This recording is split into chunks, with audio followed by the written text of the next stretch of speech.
네, 오늘 복된 금요일 또 이 자리에 나오신 여러분들 환영합니다. 한번 우리 같이 인사하시겠는데 앞뒤 좌우분들하고 한번 반갑게 환하게 환한 미소로 한번 인사하시면 좋겠습니다. 반갑습니다. 사랑합니다. 인사하겠습니다. 반갑습니다. 사랑합니다.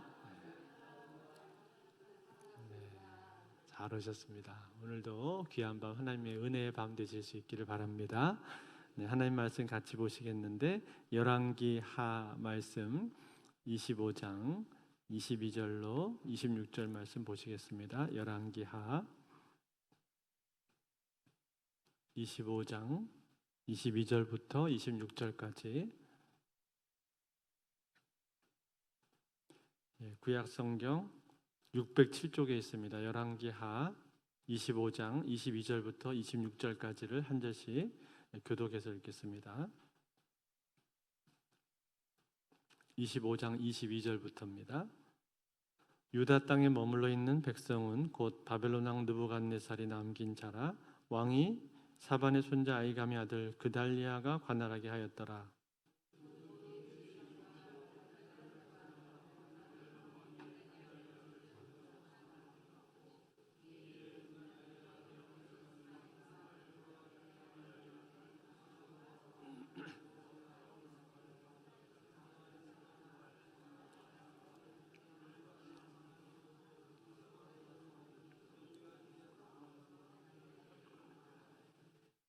그달리아가 그들과 그를 따르는 군사들에게 맹세하여 이르되 너희는 갈대아인을 섬기기를 두려워하지 말고 이 땅에 살며 바벨론 왕을 섬기라. 그리하면 너희가 평안하리라 하니라.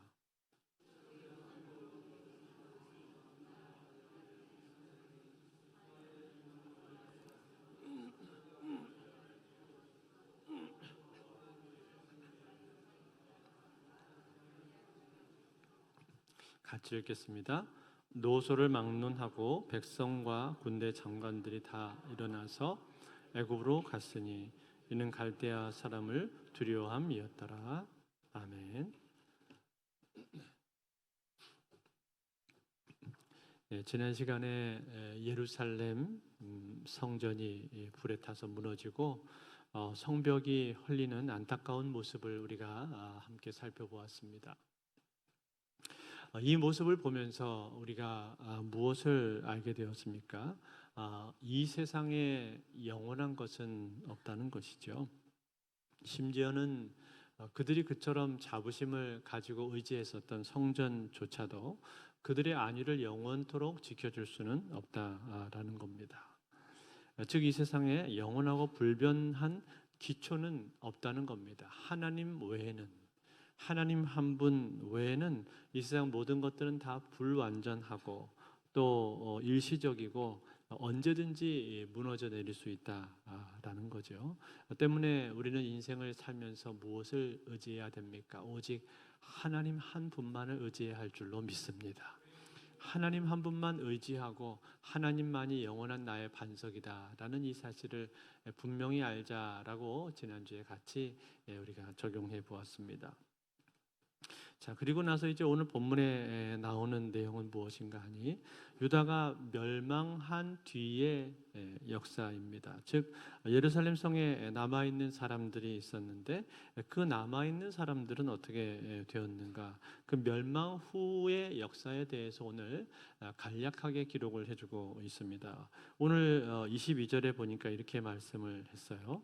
유다 땅에 머물러 있는 백성은 곧 바벨론 왕 느부갓네살이 남긴 자라. 왕이 사반의 손자 아이감의 아들 그달리아가 관할하게 하였더라. 유다 땅에 남아있는 사람들이 있었다고 했죠. 바벨론 왕에 의해서 포로로 잡혀간 사람들은 1차, 2차, 3차에 걸쳐서 총 18,000명 이상 되는 사람들이 잡혀갔습니다. 그래도 유다 땅에 남아있는 사람들은 여전히 많이 있었단 말이죠. 물론 유능하고 유력한 사람들, 또 재능과 기술을 가지고 있었던 사람들은 대부분 다 잡아갔지만 그래도 그 땅에 남아있는 사람들이 있었습니다. 그 사람들을 어떻게 할 것인가? 바벨론이 고민을 하다가 어떤 정책을 취하게 된 거죠. 바로 총독을 세워야 되겠다. 총독을 세우는 정책을 취하기로 한 것입니다. 과거에 아수르와 같은 나라들은 어땠습니까? 아수르는 북이스라엘을 멸망시킨 다음에 인구 혼합 정책을 썼죠. 즉, 이 북이스라엘 외에 다른 나라들, 아수르를 포함한 여러 주변 나라들의 안에 있는 여러 종족들을 이스라엘 땅 안으로 데리고 와서 거주시켰습니다. 그래서 피가 섞여버리도록 그렇게 만드는 인구 혼합 정책을 썼단 말이에요. 그게 아수르의 정책이었는데 바벨론은 그러한 정책을 가지고 있지는 않았습니다. 바벨론은 유능한 사람들은 먼저 뽑아서 바벨론으로 데려갔고 거기서 더 잘 교육을 시켜서 훌륭한 인재를 만들어서 우리 나라를 위해서 써먹어야 되겠다. 그렇게 생각을 했고 아니면은 그들의 노역판의 공사장에서 일할 수 있는 기술자와 노동자로 사람들을 뽑아갔단 말이죠. 그리고 남아 있는 유다 사람들, 소위 비천한 사람들이 있었는데 그 사람들 향해서는 어떻게 했는가?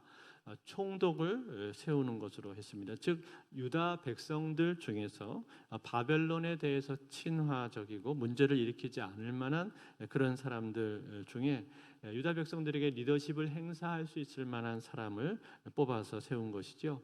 그래서 그 사람을 앞세워 놓고 통치를 하는 겁니다.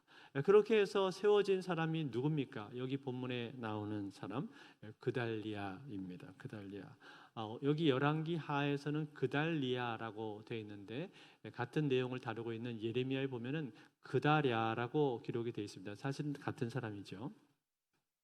여러분 이 그달리아는 어떤 사람일까요? 여기 우리가 읽은 본문에서는 사반의 손자 아히감의 아들이라고 했습니다. 이 사반이라는 사람은 전에 요시야 왕 때 나왔던 사람인데 요시야 왕 때 서기관으로서 요시야 왕의 개혁에 동참하면서 큰 역할을 감당했던 사람이 바로 서기관 사반이었습니다. 그 사람이 할아버지였고 또 아버지는 아히감이었는데 이 사람도 역시 사절단으로 활동을 했었던 인물이었습니다. 뿐만 아니라 이 그다랴의 형제인 그마랴도 성경에 보면 나오는데 이 사람도 역시 여호야김 때 서기관으로 있었던 사람이란 말이에요. 즉 상당한 명문가이구나 하는 것을 우리가 알 수가 있습니다. 때문에 이 그달랴라는 이 사람은 유다 백성들이 볼 때 백성들로부터 대체적으로 지지를 받기가 쉬웠고 신임을 얻기 쉬운 위치에 있었다라는 거예요. 그래서 이 사람을 뽑아서 총독으로 세워놓은 겁니다. 아니나 다를까요? 그가 총독으로 세워진다는 소식을 듣게 되자 그동안에 뿔뿔이 흩어져 있었던 또 바벨론의 눈을 피해서 숨어 있었던 여러 유다 백성들은 모여오기 시작을 했습니다. 오늘 23절인데 23절 한번 같이 읽어볼까요? 같이 했습니다. 시작. 모든 군대 지휘관과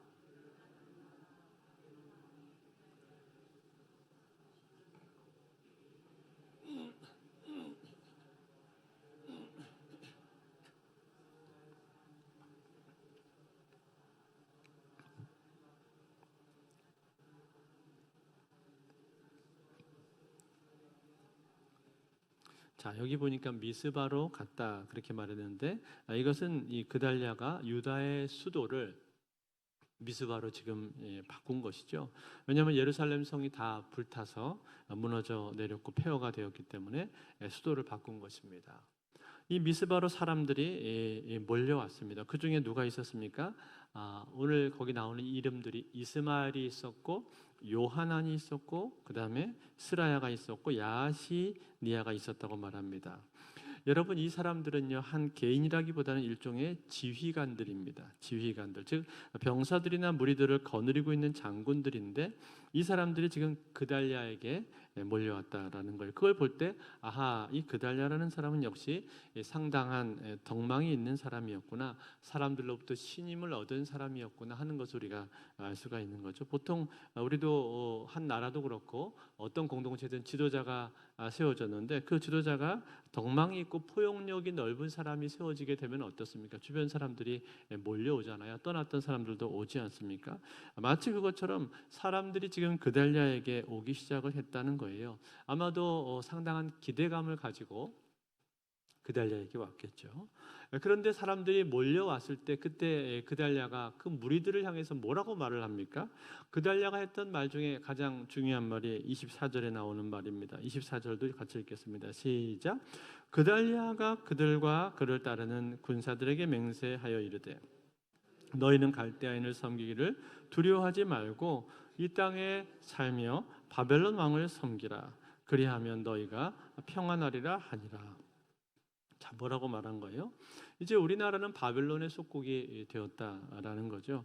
그러니 이 상황 가운데 반역을 일으키거나 독립투쟁을 하려고 애를 쓰지 말고 그냥 이 상황 가운데서 바벨론을 잘 섬기자는 거예요. 그것이 우리가 평안할 수 있는 비결이다. 이렇게 말을 한 겁니다. 아마 이 말은 에레미야 선지자의 영향을 많이 받았을 것입니다. 왜냐하면 에레미야가 계속해서 했던 메시지가 바로 이런 메시지였었거든요.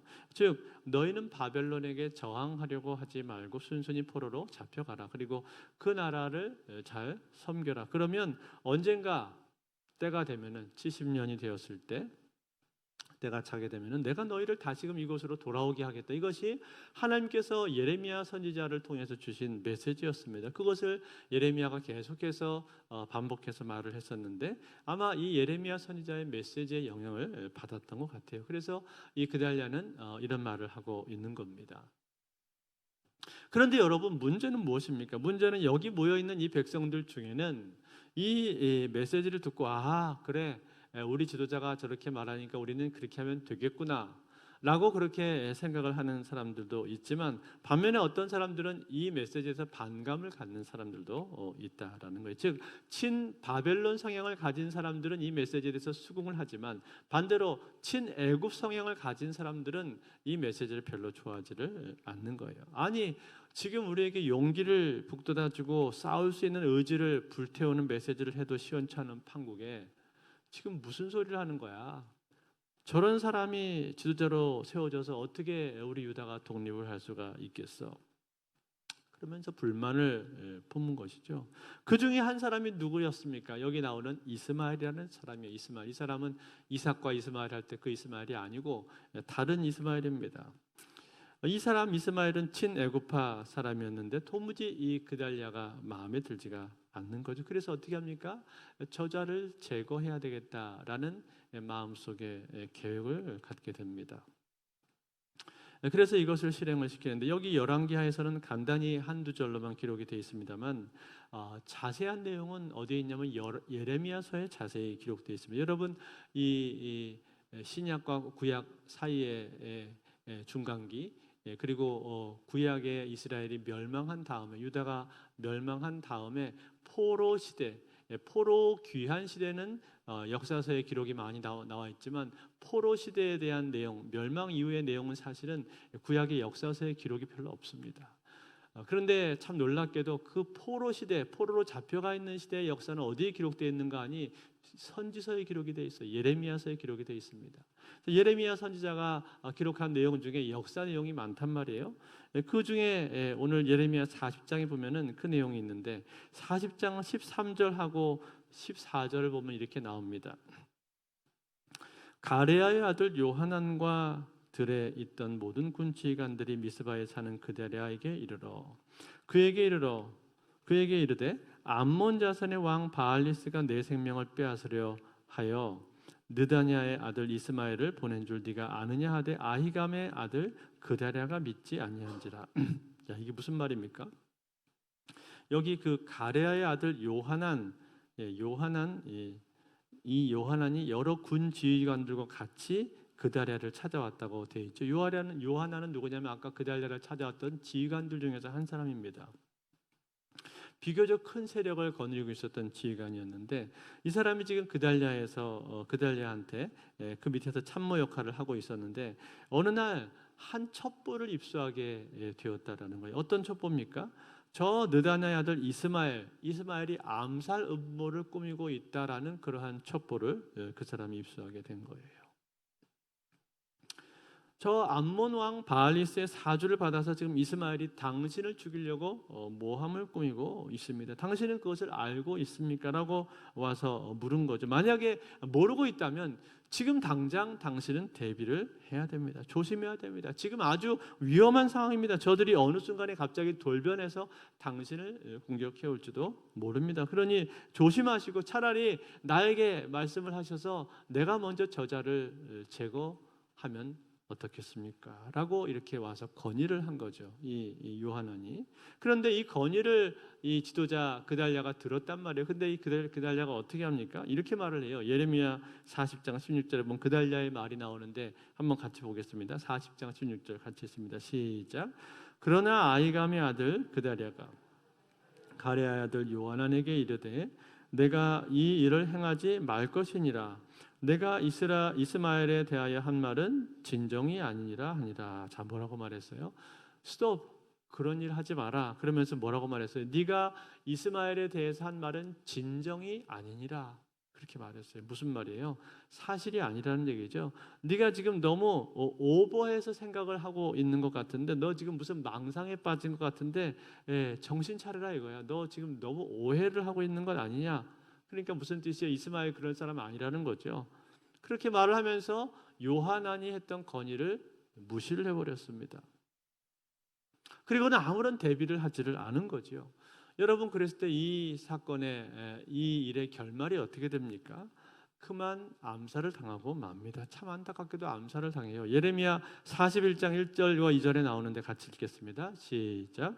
일곱째 달에 왕의 종친 엘리사마의 손자요 느다냐의 아들로서 왕의 장관인 이스마엘이 10사람과 함께 미스바로 가서 아히감의 아들 그데랴에게 이르러 미스바에서 함께 떡을 먹다가 느다냐의 아들 이스마엘과 그와 함께 있던 10사람이 일어나서 바벨론의 왕의 그 땅을 위임했던 사반의 손자 아히감의 아들 그데랴를 칼로 쳐 죽였고.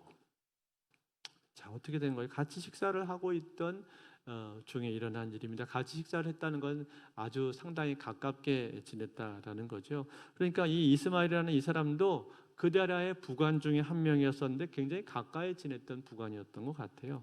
신임을 많이 했던 것 같습니다. 그런데 어느 날 이 이스마엘이 자기 부하 10명을 데리고 같이 식사를 하다가 그만 갑자기 일어나서 돌변해서 칼로 반역을 일으켰다는 것. 그래서 그데랴를 칼로 쳐 죽인 겁니다. 그뿐만이 아닙니다. 그데랴만 죽인 게 아니라 옆에 있는 사람들도 같이 죽였다고 되어 있어요. 41장 3절에 보면 이렇게 말합니다.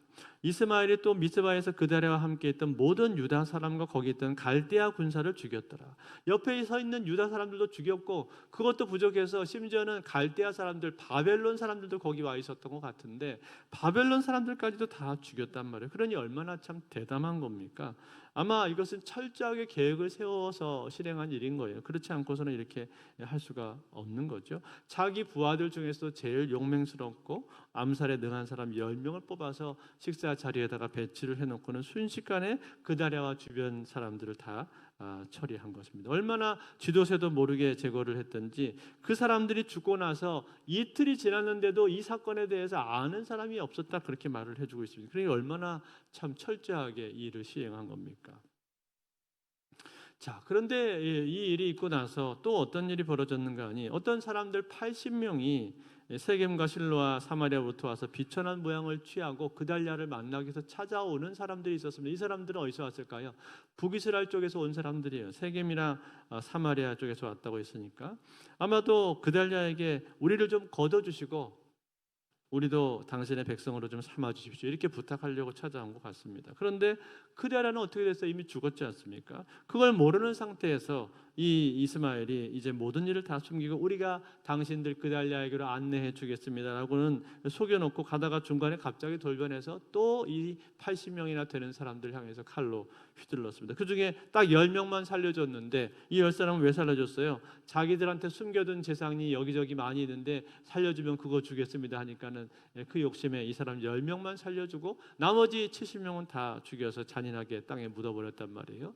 이처럼 악하고 폐역한 일들을 이 이스마엘이 한 거예요. 그뿐만이 아닙니다. 이제는 아예 쿠데타를 하려고 하는 건지 아니면 민족을 말살시키려고 하는 건지 왕궁에 있는 왕족들과 그 백성들까지 다 잡아가지고 가려고 하죠. 예레미야서 41장 10절에 보시면 이렇게 나오고 있습니다. 미스바에 남아있는 왕의 딸들과 모든 백성 곧 사령관 느부사라단이 아히감의 아들 그델랴에게 위임하였던 바 미스바에 남아 있는 모든 백성을 이스마엘이 사로잡되 곧 느다나의 아들 이스마엘이 그들을 사로잡고 암몬 자손에게 가려고 떠나니라. 남아 있는 여러 백성들을 다 사로잡아서 왕족까지 사로잡아서 암몬으로 데려가려고 그렇게 하고 있었단 말이에요. 바로 그 순간입니다, 여러분. 그때 이 위기 상황 가운데 누가 나타납니까? 요하난이 나타나요. 요하난. 아까 그 아달랴 그달랴에게 찾아와서 경고했었던 군대 지휘관 요하난이 자신의 군대를 이끌고 나타났습니다. 아마도 지금까지 이 요하난은 그달랴 최측근에서 근무하지를 못했던 것 같아요. 오히려 이스마엘이 최측근에서 근무하고 그달랴는 요하난은 상당한 이 외지에 바깥쪽에 근무를 했던 것 같습니다. 그런데 이제 이 소식을 듣고 나서 군대를 이끌고 찾아온 거죠. 그 장면을 이렇게 묘사합니다. 예레미야서 41장 11절과 12절을 같이 한번 보겠습니다. 같이 있습니다. 시작. 가레야의 아들 요하난과 그와 함께 있는 모든 군 지휘관이 느다나의 아들 이스마엘이 행한 모든 악을 듣고 모든 사람을 데리고 느다나의 아들 이스마엘과 싸우러 가다가 기드온 큰 물가에서 그를 만나매. 자, 요하난이 군대를 소집해서 지금 쫓아왔단 말이야. 이러한 악한 일을 행한 원흉들을 가만히 둘 수가 없다. 이러면서 그들을 처단하려고 쫓아온 건데, 그리고는 기브온 물가에 진치고 대치하고 있었단 말이에요. 이때 포로로 끌려가서 잡혀가 있었던 그 사람들이 요하난의 군대를 보고는 기뻐하고 그리고 본 진영으로 돌아왔다고 기록을 합니다. 아마도 그 자신들이 기회를 틈타서 몰래 빠져나온 것인지 아니면은 이스마엘이 자기가 불리해서 안 될 것 같으니까 순순히 이 사람들을 보내줬는지 모르겠습니다만 어쨌든 이 사람들이 돌아오게 되었단 말이에요. 그리고 나서 이제 빨리 가서 이스마엘을 잡아 죽여야 되는데 그런데 이 일이 어떻게 끝나버립니까? 이 이스마엘이 암몬 땅으로 도망가 버립니다. 41장 15절에 보시면 이렇게 말해요. 느다나의 아들 이스마엘이 8사람과 함께 요하난을 피하여 암몬 자손에게로 가니라. 요하난을 피해서 암몬 자손에게 암몬 지방으로 가버려서 도망가 버렸어요. 결국은 죽이지를 못하고 놓친 겁니다. 사랑하는 성도 여러분, 이 내용이 지금 유다 역사, 유다가 망한 뒤에 일어난 역사를 지금 정리를 해준 것인데, 이 내용을 볼 때 여러분 어떻습니까? 참 가슴이 답답하지 않습니까? 제가 이걸 보는데 어떻게 가슴이 답답한지, 도대체 적들의 음모를 파악을 했음에도 불구하고 그것을 제대로 대비를 했어야 되는데도 대비하지를 못하고 그냥 너무나 어이없게 암살당하는 이 유다 총독 그달랴의 모습도 답답하거니와, 그뿐만이 아니라 이렇게 많은 지도자를 비롯한 많은 사람들이 한꺼번에 죽었음에도 불구하고 이틀이 지나도록 그것을 파악하지를 못하고 모르고 있는 이러한 모습, 이건 역시도 답답하고, 심지어는 군대를 이끌고 쫓아갔음에도 불구하고 그 악당들을 제대로 처리하지를 못하고 놓쳐버린 것, 이건 역시도 너무나 답답합니다. 생각할수록 원통하고 답답한 내용이란 말이에요. 성경에 나와 있는 내용 중에서 이렇게 가슴이 답답한 내용을 찾기가 어려울 정도로 그렇게 정말 가슴을 답답하게 만드는 그러한 장면이 오늘 본문에 나오는 내용인 거예요. 사랑하는 성도, 그렇다면 오늘 이 내용을 통해서 우리는 뭘 배워야 됩니까? 여러분, 우리가 이 본문을 보면서 영적으로 깨어있지 못한 것의 결과가 얼마나 처참한가 하는 것을 분명히 알아야 됩니다. 여러분, 영적으로 깨어있지 못할 때 우리의 삶 가운데 이런 낭패를 겪게 되고 영적인 답답함을 경험하게 된다는 거예요. 분명 경고를 받지 않았습니까? 그달랴가 유다의 지도자였는데 자기 부하 중에 한 사람이 와서 경고했단 말이에요. 당신은 위험합니다. 당신 대비 분명히 해야 됩니다. 라고 경고를 했음에도 불구하고 그의 경고를 듣지 않고 무시해버렸단 말이에요. 그런 말씀을 들었으면 어떻게 해야 됩니까? 그런 말씀을 들었으면 더 깨어있고 더 조심하고 더 영적으로 민감하려고 애를 썼어야 했는데 그러지를 못한 거죠. 에이, 설마 무슨 일이라 있겠어? 그냥 하는 말이겠지. 자기들끼리 알력 다툼, 세력 다툼이나 하는 것이겠지 라고 그렇게 안일하게 평가를 하고 생각을 해버렸단 말이에요. 그로 인해서 그는 씻을 수 없는 실수를 한 것이, 그로 인해서 이렇게 한 민족이 위기에 처하는 그런 엄청난 대가를 칠 수밖에 없었던 겁니다. 사랑하는 성도 여러분, 우리는 이 모습을 보면서, 이 그달랴의 모습을 보면서 이것을 반면교사로 삼아서 우리 스스로에게 적용을 해야 할 줄로 믿습니다. 여러분, 우리의 삶 가운데서 이러한 영적인 위기의 순간들이 찾아올 때가 있는데 여러분 그때마다 우리는 늘 깨어있기 위해 노력을 해야 되는 거예요. 오늘 이 두 세력이 뭘 보여주고 있는 겁니까? 이 이스마엘의 세력이 뭘 보여주는 거예요? 악한 세력들을 보여주고 있는 것 아닙니까? 악한 세력들이 얼마나 교묘하고 영악한지 어떻게 틈타는지를 우리에게 보여주는 한 장면 아닙니까? 여러분 우리의 삶도 마찬가지예요. 우리 주변에 있는 어둠의 세력들, 사탄의 괴계들, 이것들은 끊임없이 우리를 향해서 공격을 해 온단 말이죠. 어떻게 해서든지 틈만 나면은 기회를 틈타고 우리 가운데 비집고 들어와서 우리를 공격하고 낙심시키려고 하고 시험에 빠지려고 하고 분열시키려고 하고 우리로 하여금 하나님 나라를 꿈꾸지 못하도록 만드는 겁니다. 또 주의 일에 대해서도 우선순위를 두지 못하고 저 뒤로 우선순위로 가게 만들어버리는 그러한 일들을 한단 말이에요. 우리 삶 가운데 어려운 일, 힘든 일, 또 바쁜 일이 생기게 해서 정신없이 우리를 만들어버리고 우리로 하여금 하나님 나라의 일을 감당하지 못하도록 만드는 것, 낙심시키고 넘어뜨리게 하는 것, 이것이 사탄이 하는 일 아닙니까? 어떻게 하면 하나님의 역사가 이루어지지 않게 할 수 있는가, 그것을 고민을 하면서 끝없이 우리를 향해서 공격을 하는 겁니다. 그게 사탄이 하는 일이란 말이에요. 그러므로 사랑하는 성도 여러분, 오늘 우리는 이 모습을 보면서 우리의 삶 가운데 어떻게 적용을 해야 되겠습니까? 반드시 우리의 삶은 깨어 있어야 할 줄로 믿습니다. 깨어 있어야 한다는 게 무슨 말입니까? 영적으로 잠들지 않고 무감각해져 있지 않기 위해서 늘 영적으로 민감하기 위해서 애를 써야 하는 것이고, 영적으로 죽지 않고 살기 위해서 애를 써야 되는 것. 그러기 위해서 어떻게 해야 돼요? 말씀과 기도의 삶을 끊임없이 붙들어야 됩니다. 여러분, 우리가 영적으로 깨어있다라는 것은요, 그것은 대단한 게 아닙니다. 뭐 거창한 게 있는 게 아니에요. 특별한 방법이 있는 게 아닙니다. 아주 단순합니다. 영적으로 크리스찬이 깨어있는 방법은 아주 단순해요. 말씀과 기도 이 두 가지를 붙드는 사람은 깨어있을 수 있는 것이고, 말씀과 기도 두 가지를 붙들지 않는 사람은 깨어있지 못하는 거예요. 이 말씀과 기도를 우리가 끊임없이 붙들어야 되는 겁니다. 아주 단순하지만 제일 정확한 방법이고 제일 확실한 방법이라는 거예요. 여러분, 그 말씀과 기도를 굳게 붙들기 위해서 어떻게 됩니까? 우리는 계속해서 기도의 자리에 나와야 되는 것이고, 기도의 기회가 있을 때마다 기도하기 위해 써야 되는 것이고, 하나님 말씀 있는 자리에 써야 되는 겁니다. 예배의 자리를 지켜야 되는 거예요. 그래서 여러분, 새벽에도 나와서 기도하고, 이렇게 금요일 날도 기도하고, 언제 내가 기도할 것인가, 언제 내가 하나님 말씀을 붙들 것인가, 그 기회가 있을 때마다 항상 그것을 붙들어서 나로 하여금 내 영혼이 죽지 않도록 만들어야 하는 것이지, 다른 비결이 이 세상에 없습니다. 왕도가 없어요. 우리 그리스도의 삶은 아주 단순한 것입니다. 말씀과 기도를 붙들 때, 그때 우리는 영적으로 죽지 않고 살아나게 되어 있는 것이, 그때 우리가 영적으로 깨어나게 되는 겁니다. 우리 중직자들, 직분자 훈련할 때는 금요기도에 수요 예배 열심히 나오더니만 좀 지나니까 다 지금 풀렸어요. 지금 다 해이해져가지고 지금 다 니나노 하고 계신 것 같은데, 예. 그렇게 안 가르쳤죠? 훈련 받을 때. 예. 다시 마음을 좀 새롭게 하셨으면 좋겠습니다. 우리 크리스찬의 삶이라고 하는 것은요, 그렇게 복잡한 게 아니에요. 왕도가 없습니다. 하나님의 말씀을 붙들고 기도의 자리를 사모하고 기도의 자리를 지키고 그 자리에 나와서 앉아있고 하나님 앞에 부르짖을 때 우리의 영혼은 살아나게 되는 겁니다. 그것을 기억하시고, 어떻게 하면 내가 죽지 않고 살 것인가, 어떻게 하면 잠자지 않고 깨어날 것인가, 그것을 기억하며 어떻게든 깨어있을 수 있기를 바랍니다.